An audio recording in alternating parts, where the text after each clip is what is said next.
জামাতের এমপিকে বলতে চাই, আপনি যে বলেছেন সেখানে মাদক বিরোধী অভিযান চালানো হয়েছে, মাদক বিরোধী অভিযান চালানো কি জনগণের কাজ নাকি প্রশাসনের কাজ? তো প্রশাসনকে ফাঁকি দিয়ে তারা একের পর এক এইভাবে একের পর অন্যায় করে যাচ্ছে, আর একটি স্থানীয় প্রতিনিধি মব ফাইন্যান্সকে উস্কে দিচ্ছে। আমি মনে করি এই সমস্ত মব ফাইন্যান্সের পেছনে নিশ্চয়ই কোন ধরনের মদত সম্পৃক্ততা রয়েছে। প্রকাশ্যে জিয়ারতকারীদেরকে আঘাত করেছে, স্থাপনাকে ভাঙচুর করা হয়েছে, মানুষকে রক্তাক্ত করা হয়েছে। যদি প্রশাসন ওই সমস্ত উগ্রবাদীদেরকে সামাল দিতে ব্যর্থ হয়, যদি এই মব ফাইন্যান্সকে সামাল দিতে ব্যর্থ হয়, দেশ সুরক্ষায় ধর্ম সুরক্ষায় এই দেশের 75% পরীক্ষাপন্থী মানুষ আগামীতে প্রতিবাদ করবে না, ইনশাল্লাহ প্রতিরোধ করবে ইনশাল্লাহ। সেই দেশে ইসলাম এনেছেন আল্লাহর ওলিগণ। আল্লাহর ওলিদের মাজারকে সুরক্ষা দেওয়া দেশের প্রত্যেকটা নাগরিকের দায়িত্ব, রাষ্ট্রপ্রধানের দায়িত্ব।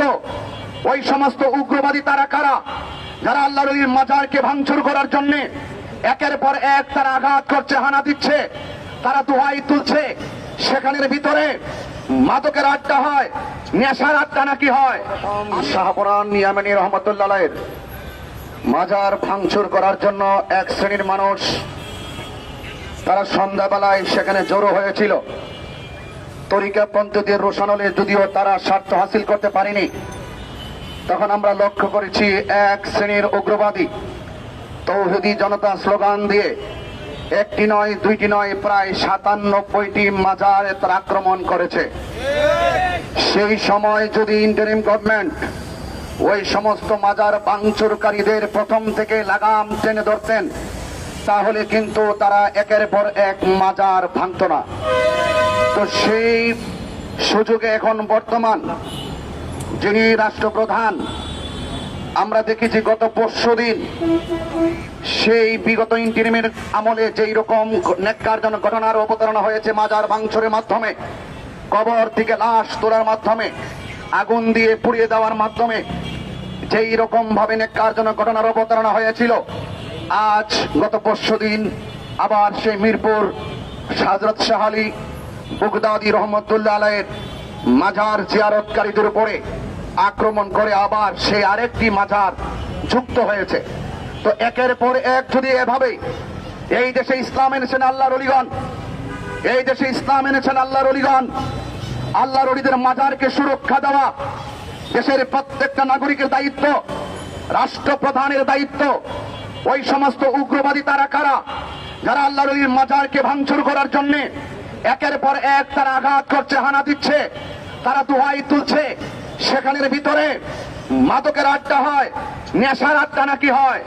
আমি বলতে চাই, মাথা ব্যথা হয়েছে বলেই গলা কেটে ফেলে দেওয়া যাবে না। মাথা ব্যথার ট্রিটমেন্ট করতে হবে। একান্ত যদি কোনো মাজারে কোন ধরনের অপ্রীতিকর কোন সরাসরি বহির্ভূত কোনো কাজ হয়, সেটাকে প্রতিরোধ করতে হবে, মাজারকে সুরক্ষা দিতে হবে। মাজারকে সুরক্ষা না দিয়ে একের পর এক দিব্যি তারা মাজার ভাঙচুর করছে, জিয়ারতকারীদের উপর আক্রমণ করছে।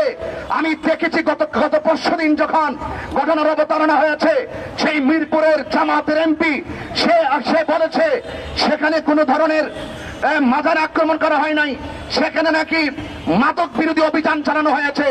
আমি ডাক্তারহীন ভাষায় এমপি সাহেবকে বলতে চাই, জামাতের এমপিকে বলতে চাই, আপনি যে বলেছেন সেখানে মাদক বিরোধী অভিযান চালানো হয়েছে, মাদক বিরোধী অভিযান চালানো কি জনগণের কাজ নাকি প্রশাসনের কাজ? তো প্রশাসনকে ফাঁকি দিয়ে তারা একের পর এক এইভাবে একের পর অন্যায় করে যাচ্ছে, আর একটি স্থানীয় প্রতিনিধি মব ফাইন্যান্সকে উস্কে দিচ্ছে। আমি মনে করি এই সমস্ত মব ফাইন্যান্সের পেছনে নিশ্চয়ই কোন ধরনের মদত সম্পৃক্ততা রয়েছে। এজন্য আমি বলবো, রাষ্ট্রপ্রধানকে বলবো, অনতি বিলম্বে এই সমস্ত মাজারকে ভাঙচুর করার জন্য তারা একের পর এক অন্যায় করছে, অপরাধীদেরকে আপনারা আইনের আওতায় আনুন এবং তাদেরকে দৃষ্টান্তমূলক শাস্তির ব্যবস্থা করুন। পাশাপাশি মিরপুরের ওসি সাহেবও গতকাল বলেছেন সেখানে কোনো লাঠি পেটা হয় নাই।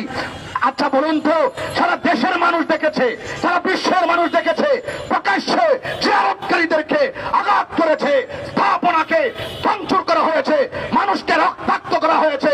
প্রশাসনের তিনি কোন দায়িত্বশীল ব্যক্তি যিনি বলছে সেখানে লাঠি পেটা করা হচ্ছে না?